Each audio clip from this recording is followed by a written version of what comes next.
Welcome to our Cheltenham Preview Podcast. My name's Ryan Sharkey and I'll be your host.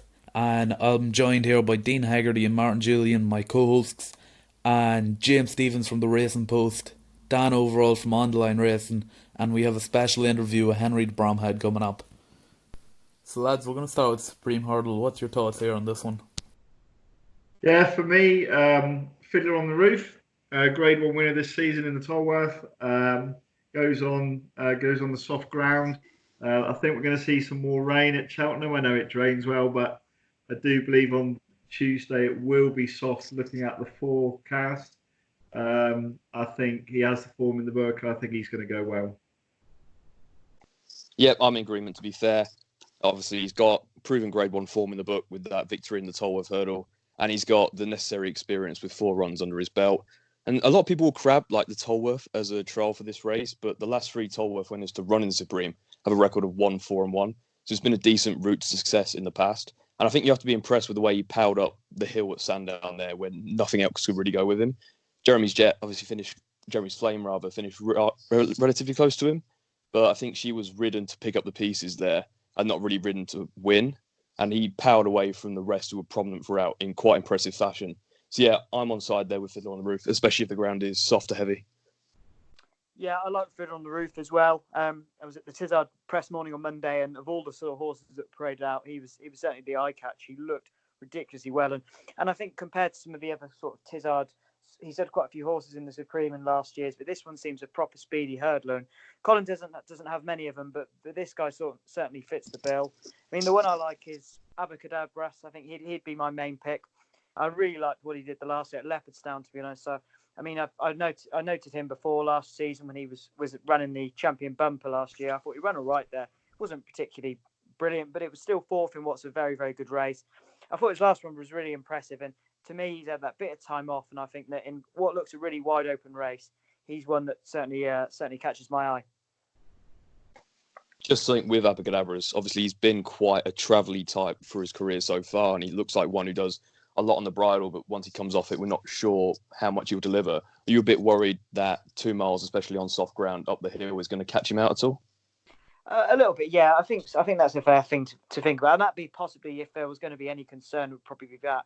But the thing is that the way he has travelled into his races is really encouraging, and I think more so than anything, it's this idea that he's one horse that I'd like to think there is a fair bit more improvement to come from him, and it might just be that a bit of time off, the fact he's had a few more runs over hurdles, could just be that this is the time we're sort of primed to take that next step forward. But he does need to take a step forward, I think. But so far, yeah, I do really like him. I think he's a really nice horse. Well, my pick for this has to be Asterion for Lunch. I've been overwhelmed at just how good he is. I think he ran an incredible race at Naas. Then he went to Leopardstown and won a Grade 1 race as easy as he liked there. And that wasn't a bad field at all, with the likes of Easy Work and Mount Leinster in that race. I'd be personally going for this one ahead of the favourite Shishkin. I'm not overly convinced that the Supreme will suit a horse like him. Any thoughts on that? I like Asterion Furlong as well there. I just think with the Wally Mullins record on the Supreme novices, you would I'd be tending to lean towards this boy. He won his first 2 in soft. He won on good to yielding, and he's won on yielding, so it seems to be ground versatile. And Willie Mullins won that Grade 1 at Leopardstown at the Dublin Racing Festival last year with Classical Dream. And I just think the way Asterion Furlong's done it, I think he showed that he can come up that hill. I think it's also pointing out in this race favours Willie Mullins, but does not favour Henderson at all. I think his record is 1 in 36 or something like that, with Outhill being his only winner. Yeah, Willie Mullins is one of 4. Likes a sprinter beaten. Yeah, likes a sprinter beaten, Binocular. All those were beaten for this race, which I guess is a bit of a worry for Shishkin. I guess the idea is that Nicky kind of leaves a bit more improvement to come in his novice hurdlers, especially for this kind of race. Obviously, with those greats being beaten in it, you'd have to really believe that Shishkin is a potential superstar, I think, in this race. Henry Bromhead has Captain Guinness in the Supreme here, and we'll get his thoughts on that one now. This is where I Captain Guinness then. He looks quite exciting. He made his debut at Navan, beating the likes of Belfast Banter and Sizen Potsy. Then he went to Punchestown and narrowly lost to Andy Dufresne. What's your opinion on him? Yeah, he's a nice horse. He's obviously probably lacks a bit of experience, but he ran really well at Punchestown, and we're happy for him to take his chance. Just something to note now, like Envoy Allen, I think, has just collapsed on the exchanges. I think I've just seen an Elliott quote saying that he's strongly considering the Supreme. And he's now, as we're talking, Envoy Allen is 4.2 on Betfair. Shishkin out to 5 and Asterion Forlonge out to 5.5. So that's quite a strong move by the looks of it. So that could really shake this race up. I think if Envoy Allen goes to that, you might as well look at him then. Yeah, I guess they're concerned if the rain keeps coming. Obviously 2.5 on soft. I mean, he kind of appeared to struggle a bit up the hill at Naas, but that's a stiff finish. So I guess they're a bit concerned about that. But yeah, that's a big move all of a sudden.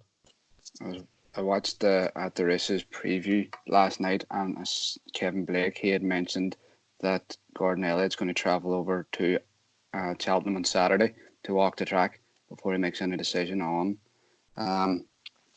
right where he's going to run. Right, the next thing we're going to talk about is the Arkle Chase, and in my opinion, it's a toss-up between Notebook and Fakir Duderie. These have come head-to-head before, and we've talked about it on the Dublin Racing Festival podcast. And Dean, I know you're a big fan of Fakir Duderie. Yeah, I like Fakir there. He's probably, I think, best price there at 9-2. You would hope that he would come on from the race the last day, but I think I'll stick with my anti-post Cheltenham bet that we done, and with Put the Kettle on. Aidan Coleman, I seen, has been confirmed to ride him, or her in the race, in the trials race. And she is ground versatile, so I wouldn't be too worried about what the ground comes up for in it. And at 20-1, could be definitely sneak into the placings. Yep, and we have Henry's thoughts on that one now. Before entered into the Arkle, I know Put the Kettle on has an entry into the March Novice Chase as well. She's been in great form. Have you any final decision made for what race you're going to run her in? I would say we're leaning towards the Arkle. She's also been entered for the Close Brothers, the Novice Handicap Chase, on the first day. But I think we're leaning towards the Arkle. And what would you say her chances are in that? Oh, sure, I hope she'll run well. You know, she's a course and distance winner, and obviously, basically anything we're sending there, we're hoping has a chance, and hope, with a bit of luck, they'll run well. Now, I think we have to talk about Notebook here. He's been impressive this season, a real standout horse this year, and he's really took to the fences. He's the 3-1 favourite here on the anti-post. I think he might have a winner with this one. How's he been in training? He's in great form, yeah. He's obviously done nothing wrong this year. He really enjoys jumping fences, and they seem to have improved him a lot. So, yeah, again, hoping for a good run. I just want to make a little claim here for the skeleton horse here, Myra Banride. She's never lost over chase fences, and she's won her last 6 races. At 14-1, I think that could be a good shout here. She's been very impressive in her races, and it's definitely a good each way shout, if anything. And one to propose that the front two would be Blown Up a Storm. Jumps well, goes in the soft. Was 4th here last year to City Island. Maybe that form hasn't worked out so well, but clearly comes up the hill okay. And if the first two get into a bit of a ding-dong, maybe he's there to pick up the pieces. That's interesting you mentioned about Bruno Storm's jumping, because I was a bit concerned, to be honest, in his first couple of starts, I didn't think he was the slickest. And although it was impressive on his first start, how he did eventually keep finding and did actually manage to get up to win after being off the pace, I do worry that in a race like this, where the pace is going to be very strong with the likes of Cashback and Notebook, I'm a bit worried that a couple of mistakes could set him back and he could just leave himself with a bit too much to do. And I think at the moment he's 11-2. He's been coming in price all the time. I'm just a bit concerned about his jumping for a race like this and off such a long break, off only 2 chase starts as well. Yeah, I think his price is something to do with a lot of the other reviews this week. A lot of the other pundits have been pushing the case for brewing up a storm as well. I think that's where the price is coming from. Although Joseph, I heard recently, was very keen on Fakir. Yes, the points you make on brewing up a storm are really, really interesting. And I think one of the reasons he has been backed is it really does look like there's no real strength in the British Challenge in the Arkle this year. So I think that he's sort of a leading one and punters are keen to kind of get behind him. I really, really like this horse. I've liked this horse for a while, actually. And I think this season's always been about the Arkle. I mean, it's a case of, has he been off the racecourse for too long, or is he a fresh horse going in against horses who had more starts this season? But it's hard to judge. I think he'll be fine after a break. The jumping is a concern, a little bit more so the fact than anything. He's only had 2 starts compared to the others. But I think the main thing is the pace idea. I mean, I remember watching him in the Challow down at Newbury last season, and he was kept so far back. And I mean, if he was a lot closer, I mean, Richard Johnson came after the race and said if we were a lot closer, we would have won. So perhaps they've learnt their lesson. But I mean, this is a horse who's been so unlucky never to really won a big race. So if anyone deserves it, I think it's him. Yeah, I think that's a fair point. Yeah, he definitely deserves one. He's gone very close a few times now. Like, personally, I quite like Cashback for this. I think he's just such a precocious front-running sort. And I saw some quotes from Willie comparing him to Undersow. And at that point, when Willie's willing to compare a novice to Undersow, I think that's quite high praise indeed. So he made his chase debut in the same race, won by Duvan, Ballycasey, Vautour, Min, those sorts. I was really impressed with his performance at Naas next time out. And Naas has quite a stiff uphill finish. And the way he kind of powered up that hill. And I think Danny Mullins had actually struggled to pull him up that day. So that was quite an encouraging effort. And obviously, he was only narrowly beaten by Notebook the last day. And he's had 1 less chase start than him. So I think there could be a bit more improvement to come from him. And the soft ground won't be an issue at all. We know he jumps really well from the front and he's going to make this a test. I guess the concern would be that if Notebook gets lit up like he has done before and he's kind of too keen and goes with Cashback, it could lead to a bit of a pace collapse. And that's where I can see the likes of Brewing Up a Storm coming into it. And I'd actually quite like Mr. Fisher if he came to this race for that reason. Like, I think he's definitely got stamina to go to the Marsh, and that's probably the most likely race for him. But if a really strong pace over 2 miles, which then collapses, I think he could be one that picks up the pieces. I've been really impressed with him this season. So if he did come here, I'd be really interested in Mr. Fisher. Yeah, I wasn't fully convinced by Notebook before the Dublin Racing Festival, but he won really well there, and he also has Bet Fakir do the race, so I am actually now leaning towards him now, to be honest. For me, this champion hurdle is all about Dover Star. He's improved race after race, and his form is just great. He finished a close third behind Envoy Allen and Abracadabra, and then had there probably been another few strides in that Irish champion hurdle, he probably would have bet Honeysuckle. I just remember watching him at Listowel and thinking, you know what, this horse is going to be special. And Gavin Cromwell does have a good record in this race. He won it last year with Espar Delin. Any thoughts on this, lads? I mean, what a story it would be, to be fair, starting the season, or he first ran off a handicap of 104 back in March, and all of a sudden he's a champion hurdle contender. And I think it speaks volumes of this race that we can talk about Dover Star in that light as a very valid champion hurdle contender. And to be honest, I think you could make a fair case for so many of these. Like, it's just one of those races where anything could realistically win. Like, I'm a big fan, and I've been for a while, of Super Sunday. I think this race could really set up perfectly for him. Like, it's going to be a big field, and there's going to be plenty of pace on with the likes of Petit Mouchoir, Cornerstone Lad, and Not So Sleepy, who all want to get to the front. And with the soft ground coming into it, that's going to slow the others down. And for a horse that won the Aintree Hurdle last season, beating Boover there over 2.5 on really testing ground, I think that's going to help bring his stamina into play. Like, his run in the Irish Champion was better than I think I really expected, given that he's a real stuffy horse and takes a while to get fit. But all the preparation seems to have gone really well. Like, Jessica Harrington seems to be really happy with him. And although he's a 10-year-old, like, his record at Cheltenham is fantastic. He's a proven Grade 1 performer in a race that's really lacking proven Grade 1 form. I think he's a great each way bet in this. I'm totally with you there. I've got Super Sunday down here myself. Backed it earlier on after seeing it run first time out recently. You look at his form second time out, very, very strong.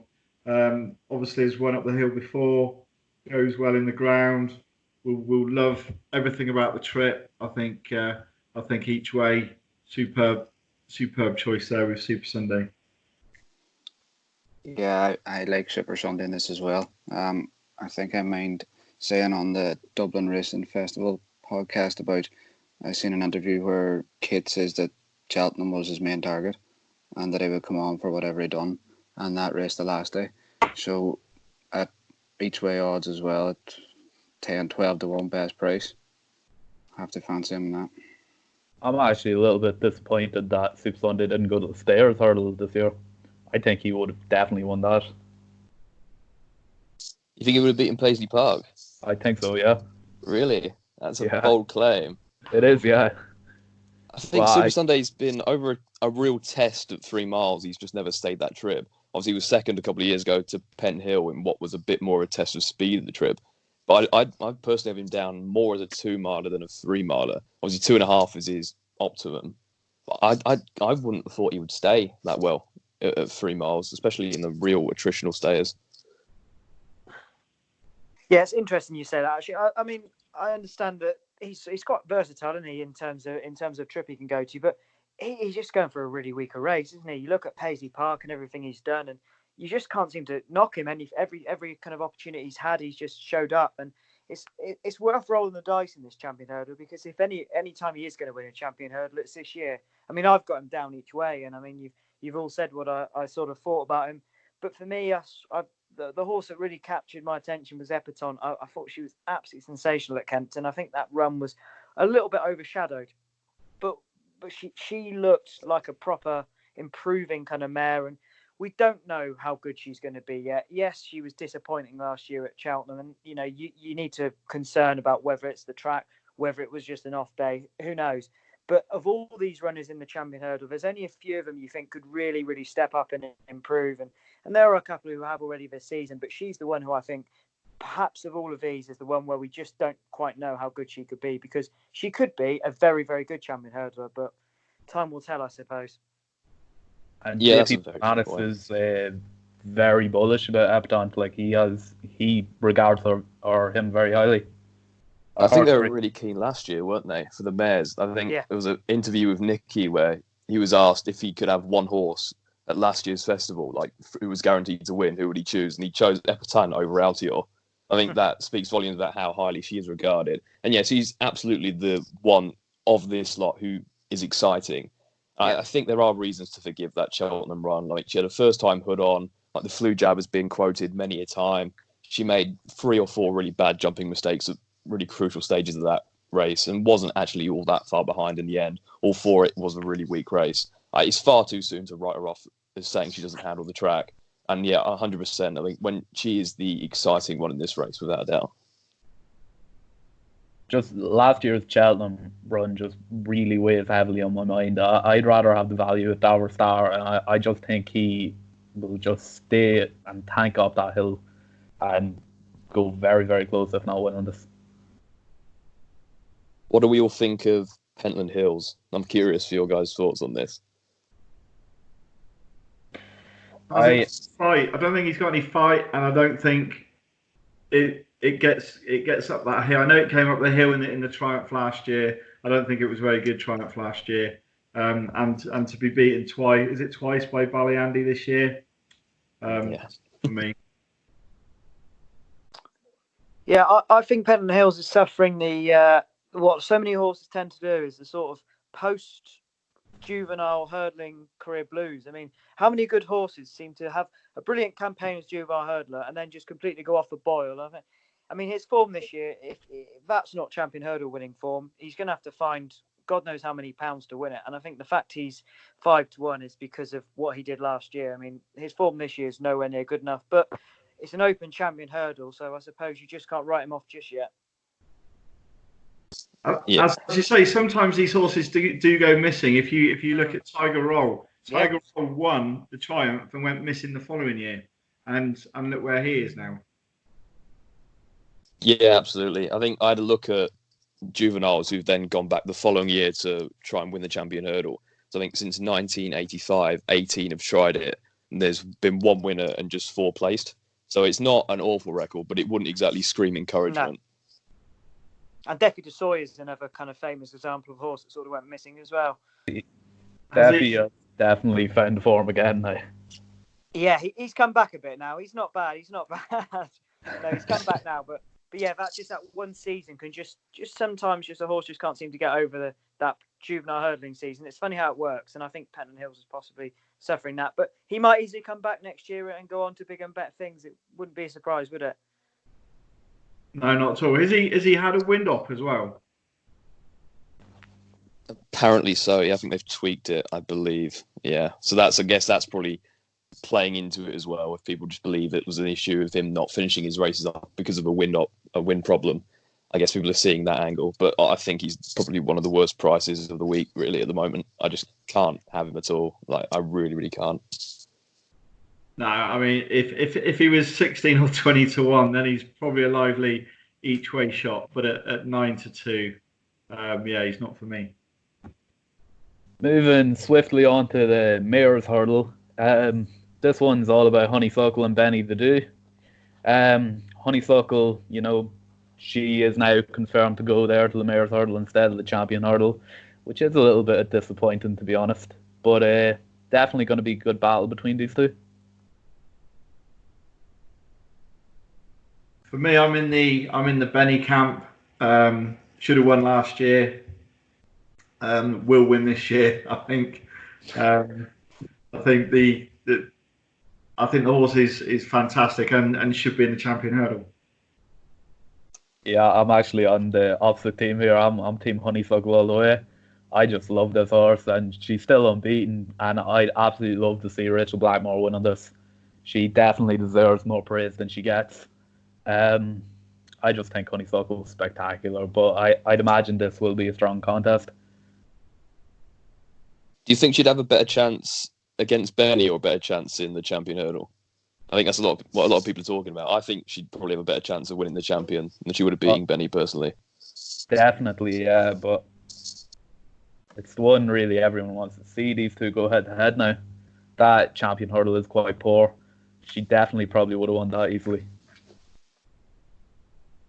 Yeah, I'm Team Benny. I think I just find it hard to forget. I think when she went to Auteur recently, and she took on what was meant to be like the ultimate superstar in France of Deboncoeur, who was like 4-6 favourite for that race. I think 13 from 15, multiple Grade 1 winner, and Benny just took her apart, like in really, really stylish fashion. Obviously, she's had a better preparation coming into the Mayor's Hurdle this year, and she's already coasting up last year. Honeysuckle's a new rival and a better rival than what she's faced previously in the Mayor's Hurdle. But I just think she's a complete class animal. Like, she's going to be really, really hard to beat, I think. I think Benny would definitely have a bit more speed than Honeysuckle. And Honeysuckle did get a little bit exposed against Our Star and Petit Mouchoir.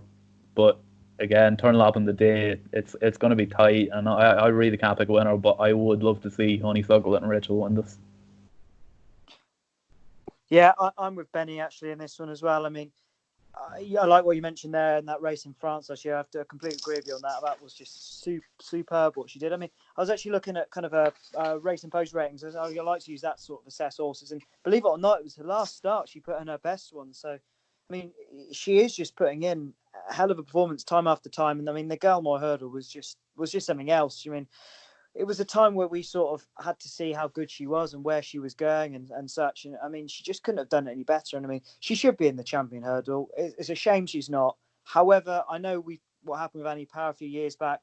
She deserves to win at the Cheltenham Festival, and she deserves to win the Mayor's Hurdle after last year. So, yeah, I think she'll win it this year, and I think she deserves to as well after what happened to last year and how it broke so many of our hearts, I suppose. And what about Apple's Jade? It's going to be her last run, I believe. And could she be a wee outside contention here? Isn't she going to the Stayers, I believe? Yeah, she's going to the Stayers, I think. Yeah, I think so. I think she's got first-time blinkers on as well, or some kind of headgear on for the first time. I'm pretty sure she goes Stayers. Visor, I think it is, yeah. All right. I actually like Benny DeJew in this as well. I think it's a 2-horse race, really. But Wally Mullins has been really bullish about her. And in the interviews you see. I actually think Honeysuckle would have won the Champion Hurdle if she would have went there. But she's still on that, isn't she? They've left her on. Yeah, definitely. Definitely. But I think their preference is to come here. And Grey White Shark has an entry into this 100-1 on the anti-post. Had to mention it. But it seems like you're all teaming up with me here. You're all going for Benny. It just looks like a proper horse. It's for me. I cannot understand why Honeysuckle is not in the Champion Hurdle. Yeah, it is a bit of a head scratcher, that, because like you all said, she probably would have won that easily. It would have been interesting to hear what Henry would have had to say about this. And we have that. Yeah. If we would have had him live, I mean. Now on to another hurdler here. This is the big talking point in your yard at the minute. It's all about Honeysuckle. Where are you thinking of running her, the Champion Hurdle or the Mayor's? She's in both, and we haven't made any decision on which race. We'll keep our options open, and obviously we'll have to start. We're thinking about it all the time, and we'll have to start to making a decision in the next couple of weeks. But we'll keep our options open for the moment. And she's been mighty impressive since day one and remains unbeaten. However, Dower Star and Petty Mouchoir, who you also train, gave her a run for her money in the Irish Champion Hurdle. Will that influence your decision? Yeah, I think we have to take everything into account. Everything, each race she's running and what, how impressive she's been, and obviously then our opposition in both races, and then we'll see from there. Like I say, we'll we want to get her there in one piece, and then nearer the time we can start firming up on what we'll do. So it wraps up day one, does it, lads? Anything else you fancy though on day one? Discorama in the Ultima. A big fan of him. Obviously second in 2 Cheltenham festivals before. I think he's got a good chance of getting his first Cheltenham Festival win. Obviously gets in, I think, off his Irish mark after a relatively quiet season, but soft ground in a real staying test like the Ultima. Our first time wind operation as well. I think he's got a real good chance in that race. Look at those eyes without sparking song. Electrify my heart.